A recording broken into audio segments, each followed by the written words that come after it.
Hola a todos. Hoy vamos a meternos en un momento clave, reciente de la inteligencia artificial. Piensen en mediados de 2024. Sí, un momento como de encrucijada, ¿no? Exacto. Las grandes tecnológicas invertían fortunas, pero parecía que los modelos como ChatGPT, habían chocado contra un techo. Se estancaron, dejaron de mejorar como antes y, además, el problema de los datos. Claro, se decía que se habían comido casi todo Internet. La pregunta era obvia. ¿Y ahora qué? Bueno, de eso vamos a hablar hoy. De cómo la IA superó ese bloqueo. Y la clave, que es lo fascinante, no fue solo más datos o modelos más grandes todavía, no. Fue algo distinto, algo más humano, podríamos decir. Justo, enseñarles a las máquinas a pensar, a razonar. Vamos a ver cómo un experimento con una IA de póker y las ideas de un premio Nobel cambiaron el juego. Nos basamos en análisis que cuentan esta historia, la de Noam Brown, Kahneman, y cómo surgieron estos nuevos modelos que razonan. Empecemos por ahí, por esa historia del póker. Noam Brown y su IA, Libratus. ¿Qué pasó en 2015? Bueno, en 2015 la enfrentó a jugadores profesionales de póker, y digamos que no le fue nada bien. Un fracaso entonces. Sí, bastante. Pero Brown fue muy observador. Notó algo clave. ¿Qué cosa? Que los jugadores expertos, los buenos de verdad, no solo reaccionaban al instante, se tomaban su tiempo. Hacían una pausa para pensar. Exacto. Usaban lo que Daniel Kahneman llama Sistema 2, el pensamiento lento, deliberado. Libratus, en cambio, era pura reacción rápida, puro Sistema 1. Ah, claro, el instinto contra la reflexión. Y esa observación fue la chispa. Brown hizo algo que suena raro. Obligó a Libratus a esperar 20 segundos antes de decidir. 20 segundos. Parece poco, pero en tiempo de cómputo debe ser una eternidad. Pero el resultado fue increíble. El rendimiento se multiplicó de una forma, exponencial, como si hubieran agrandado el modelo miles y miles de veces. ¡Wow! Solo por esperar. Por esperar y usar ese tiempo para pensar, para evaluar mejor. Con esa capacidad, el nuevo Libratus, en 2017, ahí sí barrió a los mejores del mundo. Impresionante. Una simple pausa. ¡Qué loco! ¿Y cómo se conecta eso con el ChatGPT y los demás modelos que estaban estancados?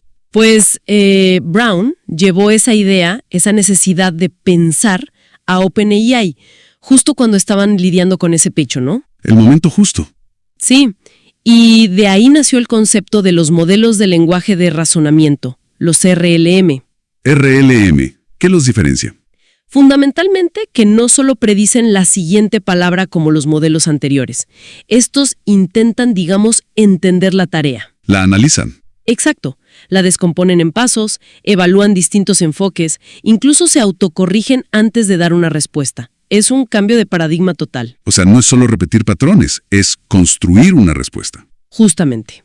Y ojo, mientras pasaba esto, también se buscó una solución al tema de los datos. Ah, ¿sí? ¿Qué se hizo? Empezó a usarse mucho más la generación de datos sintéticos, IA creando datos nuevos, útiles para entrenar a otras IA, especialmente en áreas como matemáticas, donde los datos reales son más escasos o específicos. Entiendo.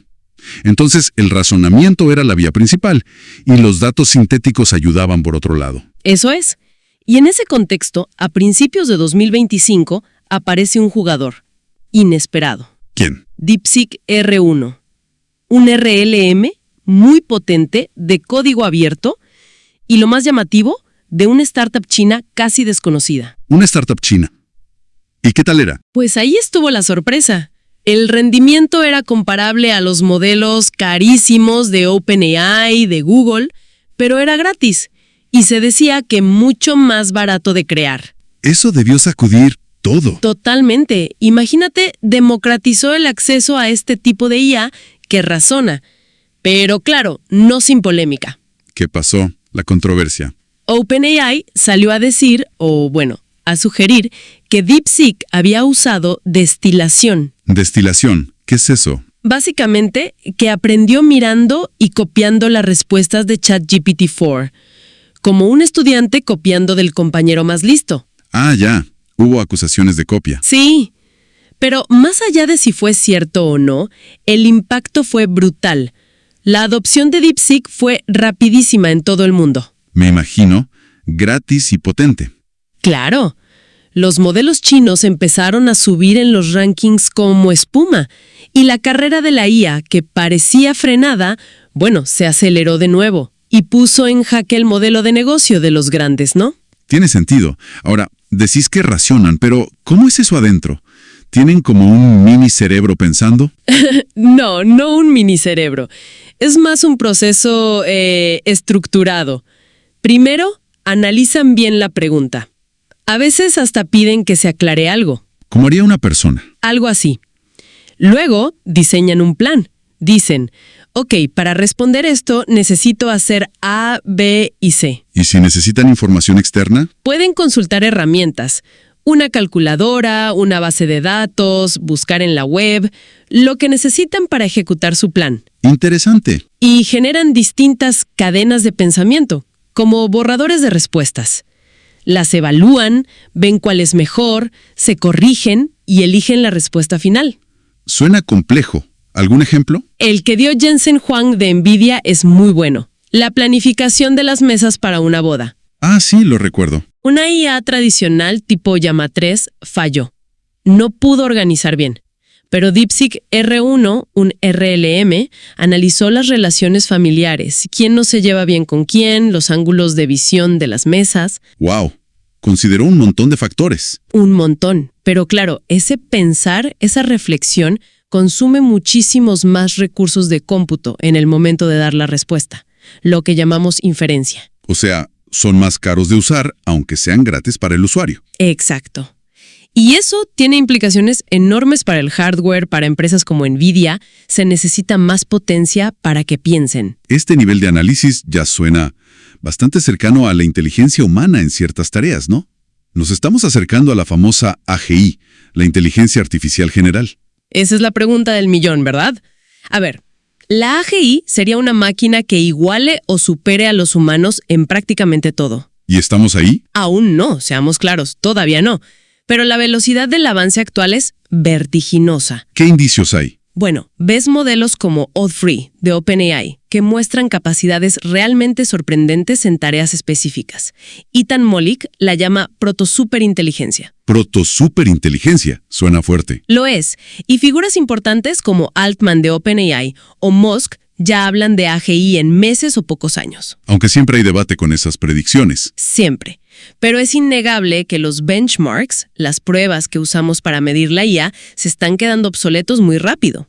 Se tuvo que crear uno nuevo, el Human Last Evil, diseñado para ser casi imposible para humanos. ¿Y las IAs lo pasan? Mejoran a una velocidad increíble en él.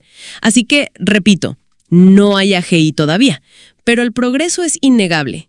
Y ya tenemos IA súper especializadas que son mejores que los expertos humanos en cosas como programación o descubrimiento científico. Bien, entonces, para ir resumiendo, vimos un cambio fundamental. Pasamos de IA que imitaban patrones a IA que intentan razonar. Exacto. Un salto inspirado por observar cómo pensamos nosotros, el pensamiento deliberado. Y eso reactivó la innovación y gracias a modelos como DeepSeek R1 también la hizo más accesible. Sí. El panorama cambió radicalmente. Y este avance tan rápido es impresionante, pero también un poco intimidante, ¿no? ¿Intimidante en qué sentido? Nos obliga a pensar en nuestro propio rol. ¿Qué pasa si empezamos a delegar demasiado nuestra capacidad de pensar? ¿Nos volveremos pasivos ante respuestas tan sofisticadas y bien hechas? Como lo que pasó un poco con el GPS y el sentido de la orientación. Justamente. Es un paralelo interesante. Perdemos la habilidad si no la practicamos. Es un riesgo. Pero, viéndolo por el otro lado, quizás esta nueva IA pueda ser, no sé, un estímulo. ¿Un estímulo? ¿Cómo? Como una especie de sparring intelectual. Una herramienta que, en lugar de reemplazarnos, nos ayude a potenciar nuestro propio pensamiento crítico, nuestra creatividad. Ah, eso es una perspectiva interesante. Usarla para mejorar, no para sustituir. Exacto. La tecnología avanza, eso es un hecho. Pero la decisión de cómo la usamos, de cómo mantenemos nuestra propia capacidad de reflexión profunda, esa sigue siendo nuestra. Totalmente. La pregunta final es esa, ¿no? ¿Cómo equilibramos la conveniencia de tener respuestas rápidas y elaboradas? Con el valor, que yo creo irreemplazable, de nuestro propio proceso de pensar, de dudar, de llegar a nuestras propias conclusiones. Ahí está el desafío.